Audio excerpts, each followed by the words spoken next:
Hello friends. आज मैं आप लोगों से कुछ सिलाई के बारे बारे में कुछ बातें बताने वाली हूँ जो कि आप लोगों के लिए बहुत ही ज़्यादा इम्पोर्टेंट है। और मैं अपने दिल की बातें भी आपको बता रही हूँ जो कि मेरे साथ होता है। शायद आप लोगों के साथ भी ऐसा होता हो, मुझे कमेंट में ज़रूर बताना जो कि मेरे साथ होता है। तो सबसे पहले मैं आज आपको बता देती हूँ कि आज मुझे हो रहा है बहुत ज़्यादा माइग्रेन की प्रॉब्लम है मुझे बहुत ज़्यादा, और मुझे सर दर्द रहता है और सर दर्द भी रहता है, सर्वाइकल भी रहता है, कमर दर्द भी रहती है मेरी बहुत ज़्यादा। तो मैं इस चीज़ से बहुत ज़्यादा परेशान हो चुकी हूँ। लेकिन लोगों को मेरी परेशानी नहीं दिख रही है। लोगों को ये लग रहा है कि पिंकी अभी भी 200 रुपये में 250 रुपये में सिलाई कर ले और बस, है ना। चाहे मेरी आंखें फूट जाए, चाहे मेरी कमर दर्द हो जाए, चाहे मुझे सर्वाइकल हो जाए, चाहे मुझे माइग्रेन हो जाए, चाहे मैं कल मर जाऊँ, फिर भी लोगों को ये चीज़ें नहीं दिख रही है कि बेचारी इतनी मेहनत कर रही है। तो इसकी पूरी भरपाई हमें देनी चाहिए कि नहीं देनी चाहिए। भाई वो 200 रुपये देने में भी डर रहे हैं। 300 की तो बात ही छोड़ो, लेकिन 200 रुपये देने में डर रहे हैं, 250 रुपये देने में डर रहे हैं। अगर मैं 400 रुपये सिलाई कर दूंगी तो भाई क्या ही होगा मेरा, तो है ना। तो भाई मैं ये बोलूँगी, भाई जितने भी लोग सिलाई करते हैं और जिनकी सिलाई ज़्यादा है, मतलब जिनकी सिलाई के रेट ज़्यादा है, तो बहुत अच्छी बात है, क्योंकि हमें पता है कि हम सिलाई करते हैं और हमें कितनी सिलाई लेनी चाहिए। एक सिलाई वाला सिलाई का दर्द समझ सकता है ना। जो मेहनत करता है ना वही समझ सकता है कि भाई कितनी परेशानी होती है, कितना परेशानी हमें मतलब झेलनी पड़ती है। तो लोगों की समझ में ये चीज़ें नहीं आती है और लोगों को ये लगता है कि हम उनसे ज़्यादा ही पैसा ले रहे हैं। सबसे पहला पॉइंट तो मेरा आज ये था। दूसरा पॉइंट मेरा ये रहेगा कि अक्सर मैं आपको पता है कि मेरी दुकान पे सारा सामान अवेलेबल रहता है। जैसे सूट भी रहते हैं, कपड़े भी रहते हैं, हर चीज़ मतलब ना, कपड़े, साड़ी और जैसे दुकान का सामान जो होता है वो सारा कुछ मेरे पास रहता है। लेकिन मैंने एक चीज़ नोटिस कर दी है, ये मैं बहुत दिनों से नोटिस कर रही हूँ ये चीज़ें। और मैं बहुत दिनों से नोटिस कर रही हूँ कि मेरे साथ तक क्या हो रहा है। लोग कपड़े तो मेरे से ले जा रहे हैं, है ना। कपड़े ले जा रहे हैं, कपड़े ले जाने के बाद पता क्या कमेंट कर रहे हैं कि एक तो उधार कर रहे हैं। सबसे पहली बात तो वो जो कपड़े ले जाते हैं ना मेरे से, वो उधार ले जाते हैं। मतलब पैसे मैं आपको 1 महीने बाद, 2 महीने बाद, 3 महीने बाद दे दूंगी, है ना। तो मैं बोलती हूँ चलो कोई नहीं, आप दे देना। जिन पे मतलब मैं विश्वास करती हूँ उनको ही मैं उधार देती हूँ, सबके साथ में उधारबाजी नहीं करती। लेकिन जो मेरे खास हैं वो उनकी बात कर रही हूँ मैं। उन वो भी मतलब काफ़ी लोग उनमें से अच्छे भी हैं, काफ़ी लोग बुरे भी हैं। मैं ये नहीं बोलूँगी सब लोग एक जैसे हैं। लेकिन वो पता क्या कर रहे हैं, वो मेरे से कपड़े ले जा रहे हैं। कपड़े ले जाने के बाद, पहनने के बाद 3 महीने बाद या 2 महीने बाद वो मेरी दुकान पे आते हैं और बोलते हैं कि दीदी आपका सूट ऐसा हो गया, कलर चला गया, छाला हो गया, मैं आपको पूरा पेमेंट नहीं करूँगी, इसकी आधी पेमेंट आपको करूँगी। तो आप ही सोचो, ऐसी सिचुएशन में मुझे क्या करना चाहिए भाई, मुझे बताओ प्लीज़। मैं बहुत ज़्यादा परेशान हो चुकी हूँ इस चीज़ से। लोगों ने मेरा जीना हराम कर दिया है इस वाले शब्द से कि उधार भी कर रहे हैं और लास्ट में मुझे बोल रहे हैं कि आपके सूट में ये वाली कमी आ गई है, अब मैं आपको पूरा पेमेंट नहीं करूँगी, है ना। उस टाइम तो वो कुछ नहीं बोलते, उस टाइम तो बोलते हैं कि उस टाइम भी मोल भाव करते हैं। अगर मैं 700 बोलूँगी ना तो वो 600 पे आ जाएंगे। चल कोई नहीं, मैं 600 रुपये में देने के लिए तैयार हूँ, मुझे कोई प्रॉब्लम नहीं है। लेकिन 600 में अगर डील हुई है तो मुझे 600 रुपये देने चाहिए ना उनको। लेकिन वो 600 रुपये देने के लिए मुझे बिल्कुल भी तैयार नहीं होते, है ना। उस टाइम तो रहते, उस जिस टाइम वो ले जाते हैं ना उस टाइम तो वो रहते हैं। लेकिन जिस टाइम वो 2 या 3 महीने बाद मेरे पास जब सिलवाने आते हैं उस टाइम वो बिल्कुल भी मतलब, उस टाइम वो बिल्कुल भी पैसे देने से एक बहुत ज़्यादा इनकार करते हैं, बहुत ज़्यादा मोल भाव करते हैं, है ना। तो पहले भी मोल भाव करते हैं, बाद में भी देने वक्त भी मोल भाव करते हैं। अब ये सोचो कि जो कपड़ा वो मेरे से ले जा रहे हैं वो कपड़ा तो मैंने नहीं बनाया है, ना ही उस दुकानदार ने बनाया है जहाँ से मैं लाती हूँ। और सेकंड बात ये है कि जहाँ आप जिस शहर में रहते हो, जिस गांव में रहते हो, जो कपड़ा जहाँ चलता है आदमी उसी कपड़े की ढूंढ ज़्यादा करता है। तो मैं जब कपड़े सिलती हूँ तो मेरे पास ज़्यादातर वही वाले कपड़े ज़्यादा आते हैं ना, जो मैं अपनी दुकान पे लाती हूँ। तो मैं सोचती हूँ जब हमारे यहाँ ज़्यादातर यही कपड़े पहने जाते हैं तो क्यों ना मैं इन्हीं कपड़ों को लाऊं, है ना। वो लोग मेरे, अगर इतने ही गंदे कपड़े हैं तो मेरे पास सिलवाने क्यों देते हैं। वो लोग तो मेरे पास सिलवाने दे रहे हैं जो मेरे से ले जाते हैं, या मतलब जो ऐसे कपड़ों की ढूंढ करते हैं, है ना। तो मेरा बोलने का अर्थ सिर्फ ये है कि अगर कपड़े की क्वालिटी सही नहीं है तो मैं क्या कर सकती हूँ, आप ये बताओ। 200 रुपये का सूट में भी वो उनको क्वालिटी चाहिए, 250 रुपये के सूट में भी उनको क्वालिटी चाहिए। तो 250 रुपये का सूट इतना अच्छा भी नहीं होता, इतना गंदा भी नहीं होता, लेकिन आराम से 3 या 4 महीने आराम से आपका चल जाता है। और कॉटन का सूट रहता है वो, उसमें कोई भी मतलब कमी नहीं रहती, इतना भी ख़राब नहीं होता कि जो मतलब पूरा ही एक दिन में फट जाए पहनने के बाद, इतना ख़राब भी नहीं रहता वो सूट। और 200 का सूट एक ऐसा भी होता है जो बिल्कुल भी मतलब छाला नहीं होता और कपड़ा मजबूत होता है, कितना धो लो उसका रंग भी नहीं जाता और कपड़ा कभी फटता भी नहीं है। 200 में ये वाला सूट भी मिलता है, लेकिन कपड़े की क्वालिटी थोड़ा अलग अलग होती है। 200 में सस्ता वाला मतलब 200 में क्वालिटी अच्छी भी आती है और बुरी भी आती है ना। तो मैं आपसे सिर्फ यही कहना चाहती हूँ कि जो लोग इस तरह से हमारे साथ मोल भाव करते हैं, उनको उनके साथ क्या किया जाए।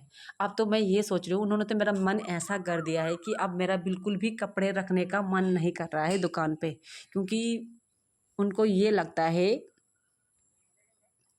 मुझे ये लगता है कि लोग मेरे साथ ज़्यादा ही अत्याचार कर रहे हैं, मतलब है ना, अत्याचार ही है ये। बाज़ार से तो वो 150 रुपये मीटर कपड़ा मतलब 300 रुपये का 2 मीटर लाते हैं। अगर मैं 150 रुपये वाला कपड़ा लाती हूँ ना अपनी दुकान पे, तो उसमें भी वो मोल भाव करते हैं, उसमें भी मोल भाव करते हैं, उसमें भी उनको ये लगता है कि वो उसको भी मैं महंगा दे रही हूँ, है ना। और जबकि वही कपड़ा वो बाज़ार से 150 रुपये मीटर लाते हैं, यानी कि 2 मीटर 300 में लाते हैं। मेरे पास सिलवाने देती है, मैं पूछती हूँ भाई कितने का लाई, मैं इतने का लाई। तो मैंने कहा मैं भी इसी कपड़े को यहाँ अगर इतने में दूंगी तो लोग तो मेरे से लेंगे भी नहीं, है ना। लोग लेते नहीं है, मुझे पता है लोग लेते नहीं है, सभी लोग नहीं लेते, काफ़ी लोग तो मुझे पूरा पेमेंट करके जाते हैं, ऐसी बात नहीं है, पूरा पेमेंट करके जाते हैं, लेकिन काफ़ी लोग नहीं देते, है ना।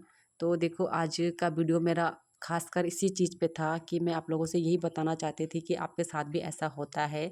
एक बार पता क्या हुआ, मैं मार्केट गई थी, मैंने उस टाइम में कपड़े नहीं रखती थी, कपड़े बहुत ज़्यादा कम रखती थी, मैं रखती नहीं थी मतलब। तो मैं मार्केट गई, मैं मार्केट से कपड़ा लेकर आई, मैंने भी मोल भाव किया वहाँ पे, उन्होंने मेरे लिए 10 रुपये 20 रुपये भी कम नहीं किए। अब मैं ये सोचती हूँ कि वही कपड़ा मैं आज इनको मैं भी दे रही हूँ और मैं फिर भी 10 रुपये 20 रुपये कम कर देती हूँ, फिर भी वो मुझे पूरा पेमेंट देने के लिए तैयार नहीं रहते। और मतलब मेरे साथ बहुत ज़्यादा ऐसा होता है। तो आपके साथ भी ऐसा होता है, हमें कमेंट में ज़रूर बताइएगा इस, क्योंकि मेरे साथ तो ऐसा बहुत ज़्यादा हो रहा है। लोग मुझे पूरा पेमेंट देकर नहीं जा रहे हैं और ऊपर से उधारबाजी भी कर रहे हैं और बाद में मुझे नखरे भी दिखा रहे हैं कि आपके कपड़े की क्वालिटी सही नहीं है, ये नहीं वो नहीं है। अगर भाई उनको अच्छे कपड़े पहनने हैं तो थोड़ा बहुत तो पैसे खर्च करने पड़ेंगे ना। मेरे पास अच्छी क्वालिटी के कपड़े भी रहते हैं। जो कपड़ा मार्केट में हमारे यहाँ 1700 का 1200 का 1500 का बिकता है ना, उसी सूट को मैं 1000 रुपये में देती हूँ।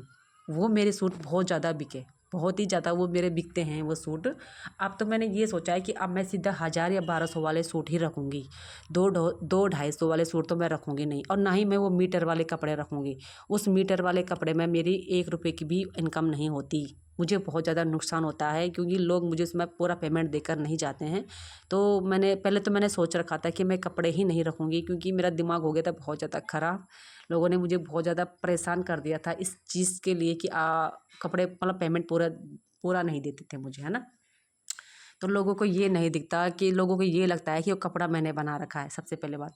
सेकंड, लोगों को ये लगता है कि भाई लोगों को क्या लगता है, वही जाने, उनके मन की बातें वही जाने हैं। तो मैं तो उनसे सिर्फ यही कहना चाहती हूँ कि भाई अगर आपको मेरे कपड़े में क्वालिटी सही नहीं दिख रही है तो आप जाओ जहाँ आपको सही लगती है, आप वहाँ जाओ, वहाँ से लेकर आओ। क्योंकि देखो अगर वो मार्केट जाते हैं, मार्केट वो उधार तो करेंगे नहीं, मार्केट वाला उनको उधार देगा नहीं, मार्केट जाने का डबल खर्चा है। 100 रुपये आने जाने का खर्चा 100 रुपये तो हमारा किराया लग जाता है आने जाने का। मार्केट तो वो नहीं जाते, लेकिन आते तो मेरे पास ही है, लेकिन कमी भी मेरे कपड़ों पर ही निकालनी है। तो आप लोग समझ चुके होंगे आपसे मैं क्या कहना चाहती हूँ। बस आज का टॉपिक मेरा यही था, क्योंकि मेरी दुकान में काफ़ी लोग ऐसे आ चुके हैं जो मुझे पूरा पेमेंट नहीं कर रहे हैं, आधी पेमेंट देकर ही अपना रास्ता साफ़ कर रहे हैं, बाकी कुछ नहीं कर रहे हैं। तो ऐसे माहौल में मुझे कपड़े रखने चाहिए कि नहीं रखने चाहिए, मेरा तो दिमाग हो रखा है ख़राब। आप मुझे राय देना मैं क्या करूँ क्या ना करूँ।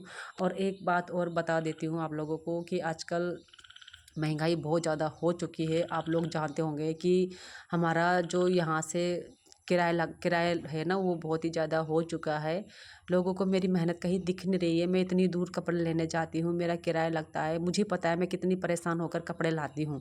लोगों को ये चीज़ें बिल्कुल नहीं दिखती। और अगर मैं कल ही कपड़े ले आऊँगी ना, मेरे कपड़े 2 या 3 दिन में पूरे बिक जाते हैं। लेकिन बात वही है ना, बिक तो जाते हैं लेकिन पेमेंट पूरा करते नहीं लोग।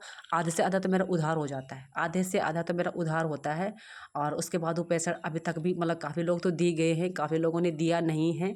तो अगर अगर मैं 2 दिन में इतने सारे कपड़े बेच रही हूँ, तो उसी टाइम अगर मेरे पास पेमेंट आ जाती है तो मैं फिर दूसरा स्टॉक भी रख लूँगी ना कपड़ों का। लेकिन लोगों की समझ में नहीं आता। अभी मैं पिछले महीने कपड़े लाई थी, अभी मेरी काफ़ी पेमेंट ऐसी फँस चुकी है जो अभी आने को तैयार नहीं है। मतलब दे तो देंगे तो, लेकिन पूरा अभी थोड़ा लेट ही देंगे वो, इतना मैं जानती हूँ।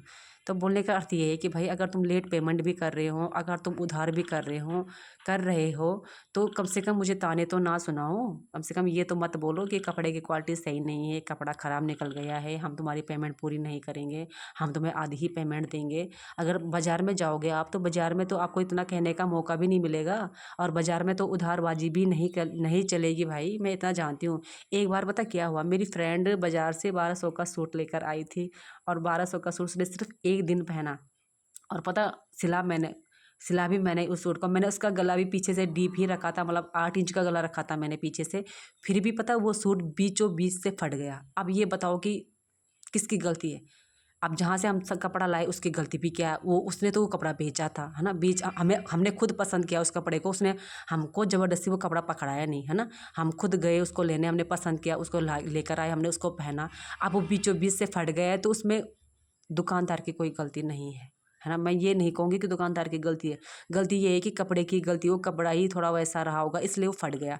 किसी की भी गलती नहीं है। देखो, कपड़ा जो बनकर आता है वो बाहर से आता है। हम लोग की कोई भी लोकल मार्केट है, कपड़ा यहाँ बनता भी नहीं है ना? सभी लोग बाहर से कपड़ा ला रहे हैं। फिर भी लोग दोष किसको देते हैं? दुकानदार को दोष देते हैं। तो आप ये समझ सकते हो, जब 1000-1200 का सूट में नुकसान निकल सकता है। एक बार तो एक लड़की 1700 या 1800 का सूट लाई थी, उसने मेरे पास वो भी सिलवाया था। उसने बहुत अच्छा सिलवाया वो सूट मेरे पास। अब पता है उस सूट में क्या हुआ? वो सूट भी पूरा फट गया। मतलब उसने एक दिन ही पहना और बीच-बीच में से वो फटने लग गया था। मैंने तो उसी दिन उसको बोल दिया था कि सूट कपड़ा ख़राब है तेरा, ये पूरा फट रहा है, लेकिन वो फट ही गया था पूरा। तो अब उस दुकानदार की गलती है जो जहाँ से 1700 का सूट लाई, उसकी गलती भी नहीं है। गलती तो कपड़े बनाने वाले ने कर रखी है, या फिर हम लोग देख कर कपड़ा नहीं लाते हैं, है ना? जब भी मार्केट जाओ तो देख कर कपड़े लाओ। किसी दुकानदार को बोलने की कोई ज़रूरत ही नहीं है भाई कि आपके पास ये कपड़ा गंदा है, ये कपड़ा ऐसा है, ये कपड़ा वैसा है। कोई भी दुकानदार किसी भी कस्टमर को कपड़ा ज़बरदस्ती नहीं पकड़ाता। कस्टमर अपनी पसंद का कपड़ा लाता है और 50 कपड़े देखता है तब जाके वो कपड़ा लाता है। तो गाइस, आज का वीडियो मेरा यही था। मुझे अपनी राय कमेंट में ज़रूर देना।